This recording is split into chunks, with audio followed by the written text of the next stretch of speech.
Hey guys, it's Kaylee and welcome to my new channel that I don't actually have a name for yet.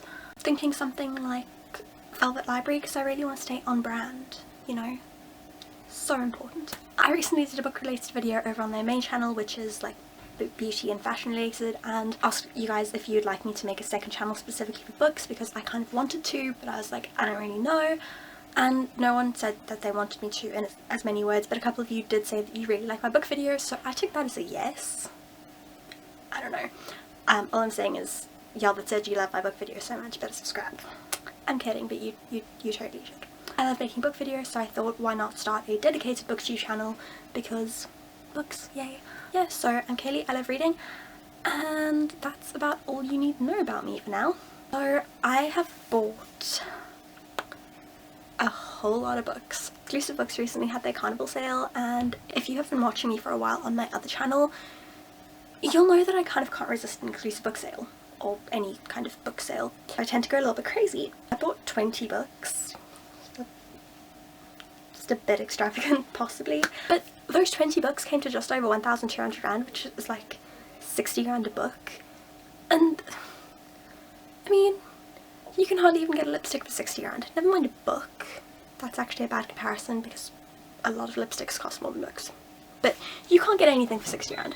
Never mind a book. Books are so expensive. So obviously I had to take full advantage of this and I bought a whole lot of books. So I'm just going to show them all to you instead of talking, because otherwise this video is going to be like a million minutes long. If you watched my April TBR you would have seen this in that, but I got Me, Earl and the Dying Girl by Jessie Andrews, which apart from the fact that it just has a beautiful cover, I've wanted to read for a really long time, so I'm really excited to be getting to this, and yeah, hopefully I will be getting to this in April. Then I got Even Adam by Michael Grant. I haven't actually read anything of his, but a friend of mine really loves the, I'm not actually sure what the series is called.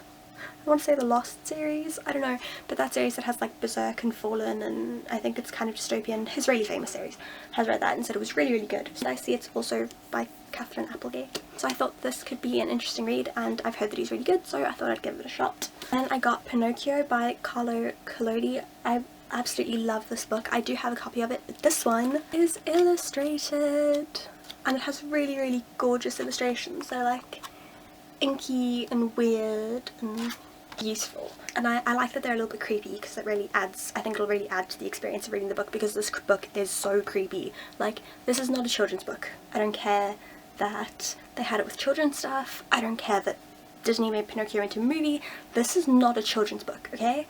Do not let your kids read this because it is so messed up, but also really good. I got All These Things I've Done by Gabrielle Zevin. I've never read anything by hers, but I have been wanting to read Memoirs of a Teenage Amnesiac for the past few years, and they had a copy of it the afternoon that I went to look at these books, and when I went back in the evening to buy, someone had already bought it. So I was really bleak, and I got this one instead. I got The Impossible Knife of Memory by Laurie Halsey Anderson, the one I'm going to go with. This again I've seen a lot of on BookTube, so I just thought that I'd give it a try because it was really cheap. I got Shakespeare and Me, which was edited by Susanna Carson, and it's just a collection of like writers, actors, directors speaking about what Shakespeare means to them and what he means to us, and I quite like Shakespeare, so I thought that this would be really interesting, and it has people like Ralph Fiennes, James Franco, Ben Kingsley, James Earl Jones, all of whom I'm big fans of, so I thought that this seemed like a good read. To be completely honest with you, I didn't know any of those people were in this book before I just looked at it now.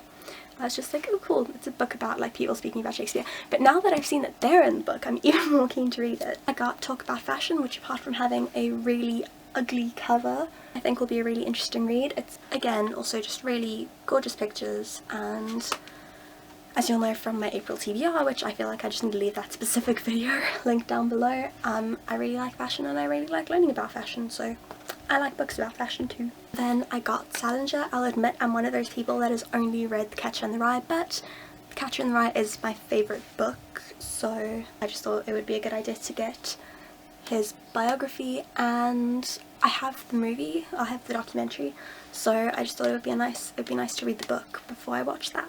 I also picked up Afterworlds by Scott Westerfeld. Not sure why it has $1 price on it. They must have imported it from like an international shop and then not taken the price off. I've been wanting to read the Ugly series for ages, haven't been able to get my hands on them, so when I saw this I was like, might as well try them out, and this also sounded really good. I think it's about a girl who is writing a novel, so it's told like half the story is her telling her story and then the other half is you're reading her novel, and I really like that sort of layout where you're flicking between the two stories, and I just thought it could be really interesting. Then I got The Girl Who Fell Beneath Fairyland and Led the Revels there, and The Girl Who Circumnavigated Fairyland in a Ship of Her Own Making, because that's not a mouthful at all.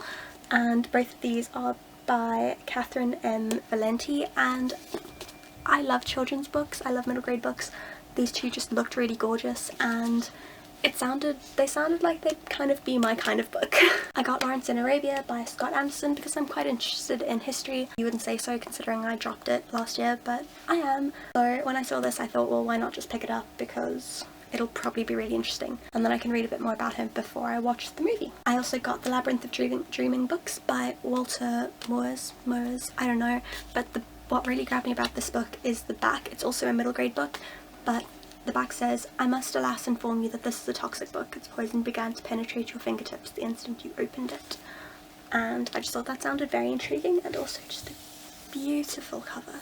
I'll buy a book that's ugly if I know that it's a book I want to read, but other than that I am such an advocate of judging a book by its cover. Like, if a book looks good, I'm gonna want it. Then you guys are gonna think that I'm ridiculous for getting this, but I got Vintage Wedding Style by Elizabeth Demos, I don't know. I know I'm nowhere near getting married, but I just thought this book was beautiful, and I really like the idea of having like a rustic vintage themed, very much DIY wedding, and that's exactly what this is all about. It's all like projects and inspiration for that kind of style. Like, this whole look this is exactly how I want my wedding to look, so I'm so excited to go through this one day when I am getting married and to get a whole lot of ideas for things to make and do. Then I got Inferno, which is I gather is part of Dante's Divine Comedy. This I'm actually giving to a friend, but I might read it before I give it to him because it's a lot less intimidating than my copy, because it's got pictures. I'm basically just a child with semi-adult reading tastes, so give me a book with pictures and I am so keen. And on the note of me just being a giant child, I got Dorothy and the Wizard in Oz. Eric Shanower wrote it and Scotty Young drew it, and he also illustrated the new X-Men, so this should be pretty good. I'm actually busy listening to the audiobook of The Wizard of Oz now, so when I'm done with that I'll pick this up. Then I got a whole lot of like artsy coffee table books because I love them, I love art, and those are always really expensive for what they are. These were just insanely well priced. Okay, I should explain this. Exclusive Books was having their carnival sale, and then when I went to buy my books they were having a further 50% off their sale prices. Most of these books were probably marked down like to about half price anyway, and then they marked them down a further 50%. So like this is marked as 90 rand, which for a graphic novel is an absolute bargain, so I got it for 45 rand, which is nothing. You can't even get a single comic book for 45 rand. Yeah, so onto my art books. I got The Kiss, which is a celebration of love and art, and it's really interesting. It's got different sections for like different kinds of kisses, like kissing tongue-in-cheek, the kiss in myth, Eros et la vie, the embrace of Zeus, the maternal kiss, eternal kisses, illicit kisses, a whole lot of things like that. So with like different artworks that represent each of those like subheadings, and it's just really gorgeous inside. I got The Mafia, History and Legend by Marco Gasparini, which also, I mean, I think everyone is fascinated by the Mafia. I probably shouldn't be putting this book on my channel, but I think everyone is fascinated by the Mafia, so I thought this would be a super interesting read. The Godfather has been on my TBR pile for a while, so maybe after I've read this then I'll pick that up. I also got Paris in Hollywood, which I'm not entirely sure what it's about, but it has Audrey Hepburn on the cover. But from what I can gather from a quick perusal of the back, this is a collection of essays by filmmakers who featured Paris heavily in their films, and it has Audrey on it, so how could I not get it, because clearly it means that Audrey's going to be a part of it. I also picked up Drama and Desire, Art and Theatre from the French Revolution to the First World War. I just thought I love both art and theatre, so look at them in parts of history and in a part of history where I really enjoyed the art that was coming out of it. And lastly, I got Degas and America, The Early Collectors, and I absolutely love Degas. As one of my friends put it, he was a real old perv, but you know what, really gorgeous paintings came out of him being a perv, so I'm okay with it. Yeah, he's just one of my favourite artists, so when I saw this book I knew I had to get it. So that's finally all, and my arms are slightly aching from holding up one of those really big books at the end, but as any good reader knows, things like this is our form of exercise. Like, you don't need to lift weights when you have books to lift. If you enjoyed the video, please subscribe and give it a thumbs up. I will leave a link to my fashion and beauty channel down below, and I will see you again very soon. Bye!